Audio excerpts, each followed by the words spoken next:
Selamat datang dan salam sejahtera.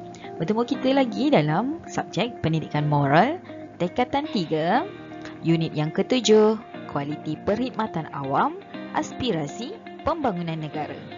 Okey, untuk topik kali ini, murid-murid akan belajar tentang yang pertama, idea baharu peningkatan kualiti perkhidmatan awam untuk kebaikan bersama.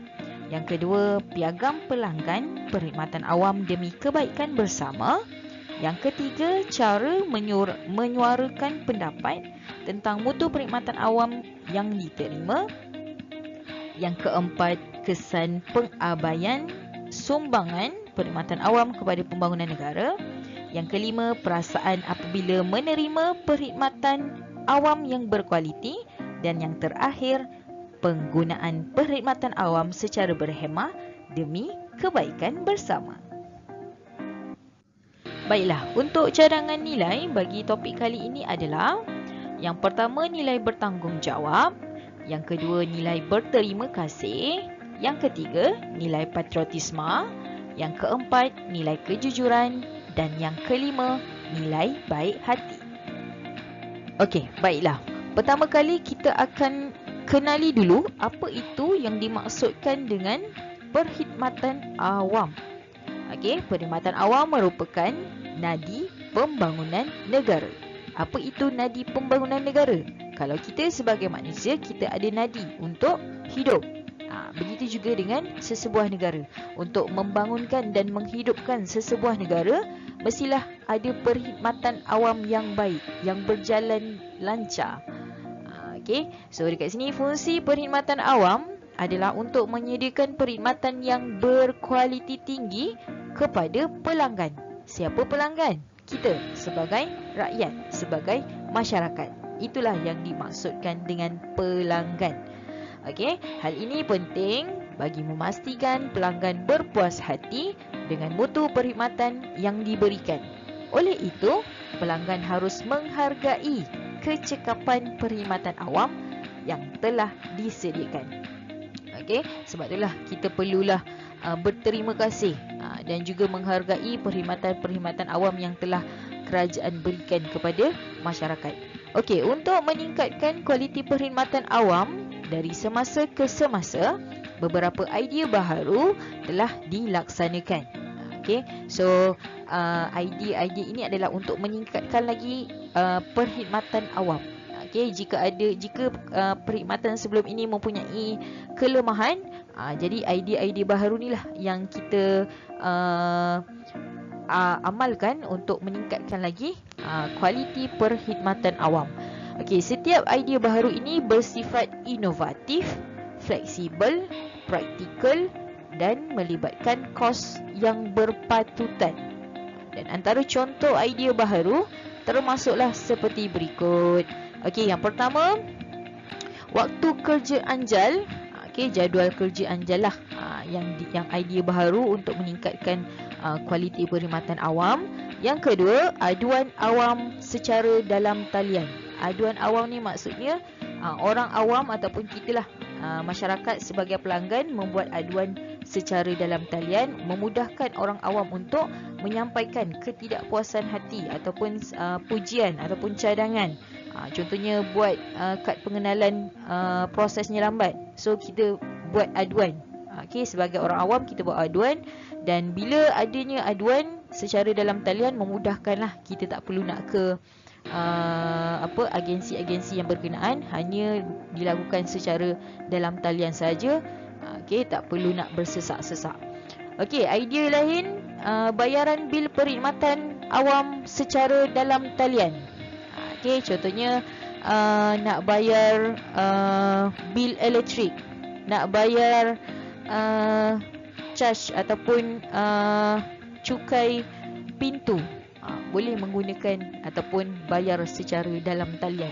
Jadi masyarakat tidak perlu bersesak-sesak di pejabat-pejabat kerajaan untuk membayar, hanya perlu membayar secara dalam talian. Ini salah satu peningkatan lah, nak tingkatkan kualiti perkhidmatan awam. Okey, kalau tak sebelum ni mungkin orang ada buat aduan. Okey, nak bayar cukai pintu kena beratur panjang, ambil masa yang lama. Jadi sebagai langkah penambahbaikan, kita buat bayaran secara dalam talian. Okey, seterusnya pembelajaran secara telesidang. Okey, macam sekarang lah. Okey, belajar secara dalam talian. Seterusnya pendaftaran di hospital menggunakan sistem biometrik, pengeluaran pasport melalui pusat transformasi bandar. Okey, maksudnya tidak perlu ke agensi, satu agensi sajalah. Di pusat transformasi bandar ni kita masih lagi berpeluang untuk membuat pasport. Okey, seterusnya aduan tentang perkhidmatan bas dan taksi secara dalam talian. Okey, kalau masa perkhidmatan bas tidak tepat ke, lewat ke, so boleh membuat aduan secara dalam talian. Dan yang terakhir, pengimbas kehadiran penjawat awam. Okey, so pengimbas kehadiran ni contohnya melalui apa? Thumbprint, punch card. Kita boleh tengok orang tu datang pukul berapa, balik pukul berapa. So kat situ kita boleh meningkatkan lagi kualiti perkhidmatan awam. Alright. Selain idea baru, piagam pelanggan yang disediakan turut membantu meningkatkan perkhidmatan awam. Okey, apa itu piagam pelanggan? Okey, so kita tengok. Piagam pelanggan adalah jaminan sesebuah jabatan tentang perkhidmatan yang disediakan. Okey, apa peraturan, apa cara kerja sesebuah jabatan itulah, dan dinyatakan di dalam piagam pelanggan. Yang kedua, menerangkan jenis perkhidmatan yang ditawarkan. Perkhidmatan apa? Contohnya polis, perkhidmatan buat aduan, tangkap penjenayah. Okey, contohnya piagam pelanggan untuk Jabatan Pendaftaran Negara untuk memudahkan urusan orang ramai membuat kad pengenalan. Okey, menerangkan. Yang ketiga, menerangkan hak yang patut diterima oleh pelanggan secara bertulis. Apa hak pelanggan? Okey, boleh buat aduan dalam masa berapa minit. Okey, berkualiti ataupun tidak perkhidmatan yang diberikan. Okey, yang keempat, menjamin perkhidmatan yang cekap, tepat, selamat, menepati masa, boleh dipercayai, mudah diperoleh dan mesra pelanggan. Ini yang pelanggan ataupun kita sebagai rakyat nak dengar. Okey, perkhidmatan yang mesra pelanggan. Dan yang terakhir, menjamin sikap anggota yang berdisiplin, beretika, bertanggungjawab dan prihatin. Sebab tu bila kita pergi ke jabatan-jabatan kerajaan, kalau ada pegawai-pegawai yang tidak berdisiplin, tidak beretika, kurang ajar, macam layan tak mesra, so kita boleh buat aduan lah. So bila kita buat aduan, dia telah melanggar piagam pelanggan dan ketua jabatan dia berhak untuk mengenakan tindakan tata tertib kepada anggota dia lah. Okey, kita tengok biasanya piagam pelanggan akan dipamerkan di tempat strategik di Jabatan untuk Pengetahuan Umum. Jadi kita sebagai pelanggan, sebagai rakyat, bila kita pergi ke jabatan tersebut, kita bacalah piagam pelanggan dia. Dan kalau anggota jabatan tersebut tidak mengikuti ataupun mematuhi piagam pelanggan, so kita boleh buat aduan. Bagi meningkatkan kualiti perkhidmatan awam, piagam pelanggan yang dikemaskini dari semasa ke semasa mengikut keperluan jabatan. So dia akan kemaskinilah dari semasa ke semasa. Daripada aduan pelanggan yang dibuat, so dia boleh kemaskinilah. Macam mana nak tingkatkan, macam mana nak mengurangkan karenah birokrasi. Okay, alright. Kita tengok contoh piagam pelanggan. Okay, yang pertama kita tengok contoh piagam pelanggan polis di Raja Malaysia. Okey, piagam pertama, peraturan ataupun etika kerja dia yang pertama, mengambil tindakan susulan kepada semua aduan yang diterima secara rasmi dalam tempoh 3 hari bekerja dari tarikh penerimaan. Okey, so bila dia terima secara rasmi sesuatu aduan tu, so dia kena mengambil tindakan lah. Okey, itu dia punya cara kerja dia. Yang kedua, melayan dalam tempoh 15 minit selepas mendapat nombor giliran. So kalau kita nak buat aduan, okey, dapat nombor giliran, so kita akan diberi layanan lah dalam tempoh 15 minit selepas dapat nombor giliran tu tadi. Yang ketiga, bertindak atau berada di tempat kejadian dalam tempoh 15 minit setelah menerima maklumat kejadian. Contoh, awak nampak ada kes kecurian. So awak call balai polis terdekat. So polis yang menerima aduan tu mestilah bertindak ataupun berada di lokasi yang yang dilaporkan tadi tu dalam masa 15 minit setelah menerima laporan. Dan yang keempat, perkembangan siasatan kes dalam tempoh 4 minggu dari tarikh laporan polis diterima. Ini adalah piagam pelanggan bagi polis Diraja Malaysia. Kita tengok contoh kedua, iaitu piagam pelanggan bagi Hospital Queen Elizabeth Sabah. Apa dia punya cara kerja dia pula? Berbeza dengan polis Diraja Malaysia tadi. Untuk hospital pula, yang pertama, dia punya piagam pelanggan, setiap pelanggan boleh mendapat perkhidmatan yang sewajarnya daripada hospital tanpa mengira umur, jantina, keturunan, agama atau taraf sosioekonomi. Maksud dekat sini adalah tak kiralah pelanggan ataupun orang yang datang ke hospital dia, sama ada orang muda ke, budak kecil ke, orang tua, agama berbeza ke, perempuan ataupun lelaki, ataupun orang tua miskin ataupun kaya, tetap akan diberi perkhidmatan yang sewajarnya. Bukannya tidak dilayan. Kena bagi perkhidmatan tanpa mengira inilah umur, jantina, keturunan, agama dan sosioekonomi. Baik, yang kedua, setiap pelanggan yang ditakrifkan sebagai dalam keadaan kecemasan akan diberi perkhidmatan dengan segera.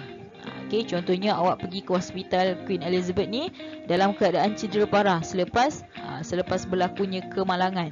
Jadi pihak hospital mestilah memberikan khidmat dengan segera. Sebabnya kes awak ni diklarifikasikan sebagai kecemasan. Maksudnya awak tidak perlu mengambil nombor giliran ataupun menunggu giliran. So awak mesti diutamakanlah oleh pihak hospital. Yang ketiga, setiap pelanggan akan dilayan dengan baik, mesra, bertimbang rasa, hormat, bersopan santun, jujur dan ikhlas. Maksud kat sini, semua pelanggan, setiap pelanggan dia kata, kiranya tak ada perbezaan lah. Semua mesti dapat layanan yang baik. Dan yang terakhir, setiap pelanggan akan diberi perkhidmatan sebaik mungkin secara profesional. Jadi kalau awak tidak menerima layanan yang baik dekat hospital ni, so awak boleh membuat aduan kepada pihak hospital dan mengatakan awak tidak menerima layanan yang baik. Jadi pihak hospital mungkin akan tanya, siapa yang layan awak yang tak baik tu, bagikan nama pekerja kalau ada. So dia akan ambil tindakan lah. Mungkin dia akan menambah baik perkhidmatan dia, macam tu. Seterusnya, banyak pembaharuan dan penambahbaikan dilakukan dalam perkhidmatan awam. Namun begitu, komen dan cadangan harus diperlukan agar prestasi perkhidmatan awam dapat ditingkatkan. Maksudnya dekat sini perlunya ada aduan daripada orang-orang ataupun masyarakat ni. Sebabnya apa? Sebabnya bila tak ada aduan, so perkhidmatan awam ni ataupun kaki tangan kerajaan ni rasa dia dah buat kerja dengan baik. Tapi bila ada komen ataupun cadangan ataupun aduan daripada pihak masyarakat, so dari situlah perkhidmatan awam ni akan memperbaiki perkhidmatan mereka dari yang kurang memuaskan kepada perkhidmatan yang lebih baik. Sebab itulah kita perlukan komen dan cadangan daripada kita semua ni lah, daripada masyarakat. Sehubungan dengan itu, masyarakat boleh menyuarakan pendapat tentang mutu perkhidmatan awam yang diterima menerusi aduan, cadangan atau pujian. Ada banyak. Boleh buat aduan, maksudnya kalau ada tak puas hati, boleh buat cadangan, penambahbaikan, cadangan penambahbaikan. Kalau selama ni masa yang diambil lama, bagaimana? Apa cadangan nak atasi karenah birokrasi tadi tu? Ataupun pujian. Kalau ada perkhidmatan awam yang berkualiti, kita pujilah sebagai terima kasih kita. Seterusnya, cara menyuarakan pendapat tentang mutu perkhidmatan awam. So kalau kita sebagai masyarakat ada aduan, cadangan atau pujian, so ini cara-cara untuk kita sampaikan kepada perkhidmatan awam tadi itulah. Okey, yang pertama, melalui sistem dalam talian. Okey, melalui sistem dalam talian kita boleh gunakan yang pertama, khidmat pesanan ringkas. Okey, mungkin kita tak ada masa nak pergi ke agensi-agensi berkenaan nak buat aduan. Jadi kita ada sistem dalam talian. Hanya hantar SMS ke jabatan-jabatan yang berkenaan, nyatakan ketidakpuasan hati ataupun nyatakan cadangan ataupun pujian melalui sistem pesanan ringkas tadi itulah. Okey, seterusnya kita ada email pun boleh juga, dan kita ada media sosial. Okey, so jabatan-jabatan kerajaan sekarang ni dah ada page mereka sendiri di media-media sosial untuk memudahkan lagi orang ramai menyampaikan ataupun menyuarakan pendapat mereka. Okey, alright. Cara kedua, melalui bersemuka, face to face, berdepan. Okey, dengan cara kita pergi ke agensi berkenaan lah. Kalau tak puas hati dengan agensi Jabatan Pendaftaran Negara, pergilah ke Jabatan Pendaftaran Negara. Okey, kalau tak puas hati dengan polis, pergi pejabat polis. Pergi balai polis. Kalau tak puas hati dengan pihak hospital, pergi hospital. Okey, seterusnya kaunter bergerak. Mungkin ada kaunter-kaunter di kawasan-kawasan yang agak jauh daripada bandar. So pun boleh juga secara bersemuka. Dan yang terakhir iaitu pada hari bertemu pelanggan. Okey, so pergilah ke agensi yang awak nak laporkan tu ataupun nak puji ke. Okey, dan bolehlah nyatakan apa yang awak cadangkan ataupun ketidakpuasan hati tu. Okey, seterusnya melalui Biro Pengaduan Awam. Okey, yang pertama kita ada peti cadangan. Awak tulis dekat satu kertas apa yang tidak puas hati, apa cadangan dan apa pujian, masukkanlah. Nanti dia akan baca awak punya cadangan dekat situ. Seterusnya kita ada surat. Surat ni macam surat rasmi lah. Okey, tuliskan alamat kepada siapa, daripada siapa, apa perkara yang nak disampaikan. Okey, terus tulis dalam isi surat itulah dan post kepada alamat ke jabatan yang berkenaan. Dan akhir sekali, telefon. Ini bagi orang-orang yang tak nak macam dia nak privacy kan, tak nak tengok muka, tak nak bersemuka depan-depan, so dia lebih selesa untuk telefon. Okey, so boleh jugalah gunakan perkhidmatan telefon untuk menyampaikan aduan, cadangan dan juga pujian kepada perkhidmatan awam ini tadi. Okey, seterusnya, dalam arus globalisasi yang mencabar ini adalah menjadi satu pembaziran sekiranya sumbangan perkhidmatan awam ini diabaikan. Malah pengabaian sumbangan perkhidmatan awam turut memberikan kesan kepada pembangunan negara. Maksudnya dekat sini, perkhidmatan awam ni, tadi kita kata perkhidmatan awam ni sebagai nadi pembangunan negara. So bila tak ada perkhidmatan awam ni, okey, so dia akan memberi kesan lah kepada pembangunan negara tu tadi. So kita tengok apa kesan pengabaian sumbangan perkhidmatan awam kepada pembangunan negara. Okey, yang pertama, pembaziran masa. Yang kedua, kos meningkat. Yang ketiga, ekonomi negara merosot. Yang keempat, pelabur hilang kepercayaan. Yang kelima, imej negara terjejas. Yang keenam, hilang keyakinan. Dan yang terakhir, pembangunan negara terjejas. Okay, so kalau kita tengok kesan-kesan ni memang sangat besar lah, memberi kesan kepada negara. Kalau tengok dari kos meningkat, bila kos meningkat, ekonomi negara pun akan merosot. Bila imej, bila hilang keyakinan rakyat ataupun keyakinan masyarakat terhadap perkhidmatan awam, okey, ataupun kepada penjawat awam, so akan menjejaskan imej negara. Bila imej negara terjejas, pelabur pun hilang kepercayaan. Kalau rakyat pun boleh hilang kepercayaan ataupun hilang keyakinan kepada perkhidmatan awam, so automatiklah pelabur pun akan hilang kepercayaan dan akhirnya akan menjejaskan pembangunan negara. Baik, kesimpulannya, kualiti perkhidmatan awam yang cekap dapat membangunkan negara. Kalau tadi, kalau tak ada perkhidmatan awam tu, dia akan memberi kesan kepada pembangunan negara. Tapi kalau perkhidmatan tu cekap, so dia dapatlah membangunkan negara. Oleh itu, masyarakat dapat hidup dengan gembira. Bila negara membangun, masyarakat pun akan gembira lah. Jadi kita tengok apa nilai yang kita boleh kaitkan. Yang pertama, nilai kejujuran dan baik hati yang diamalkan dapat meningkatkan imej perkhidmatan awam. So bila nanti ada di antara anda yang bekerja sebagai pejabat awam, so kenalah amalkan nilai kejujuran dan nilai baik hati. Barulah kita boleh meningkatkan imej perkhidmatan awam tu tadilah. Okey, nilai kedua, nilai bertanggungjawab yang diutamakan dapat meningkatkan kecekapan sektor perkhidmatan awam. So bila kita ditugaskan di dalam sektor-sektor perkhidmatan awam, so kenalah bertanggungjawab.